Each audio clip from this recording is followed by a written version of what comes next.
पालकांनो, अनेक वेळा आपण म्हणतो माझा मुलगा अभ्यास करत नाही म्हणून मागे पडतो, पण खरंच हेच कारण आहे का? कधी कधी मूल मेहनत करत असतं तरीही अपेक्षित प्रगती होत नाही. आज आपण अशा 5 खऱ्या कारणाबद्दल बोलणार आहोत, जी प्रत्येक पालक आणि विद्यार्थ्याने जाणून घेतली पाहिजे. नंबर 1, मुलाला समजत नाही पण तो सांगत नाही. पहिलं कारण म्हणजे मुलाला काही विषय समजत नाहीत पण तो ते सांगायला घाबरतो.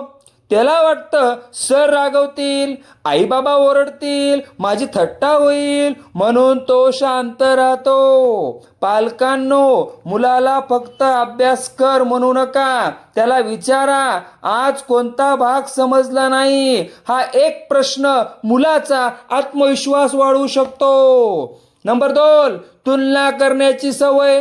दुसरं कारण म्हणजे सतत तुलना. शेजारचा मुलगा बघ, तुझ्या मित्राला 90% आले. अशा तुलना मुलाचा आत्मविश्वास कमी करतात. प्रत्येक मुलाची शिकण्याची गती वेगळी असते. तुलना करण्यापेक्षा त्याची कालची प्रगती आणि आजची प्रगती पहा. तिसरं कारण म्हणजे अभ्यासाची पद्धत.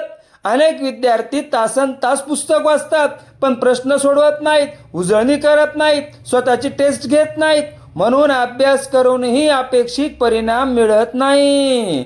नंबर 4, अपयशाची भीती.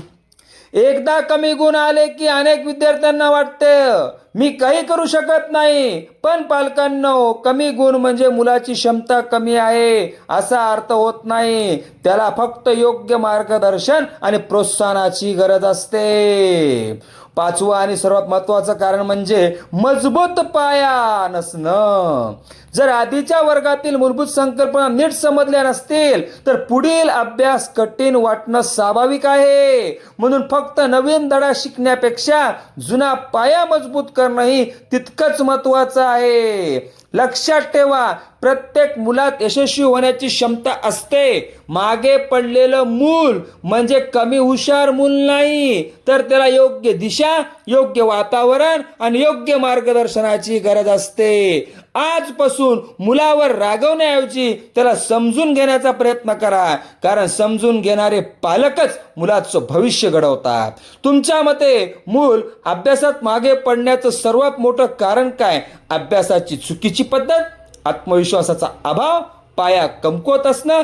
कमेंटमध्ये तुमचं उत्तर नक्की सांगा. हा व्हिडिओ प्रत्येक पालक आणि विद्यार्थ्यापर्यंत शेअर करा आणि अशा शैक्षणिक विषयक उपयुक्त व्हिडिओसाठी सक्सेस फाउंडेशन अकॅडमीला फॉलो करा.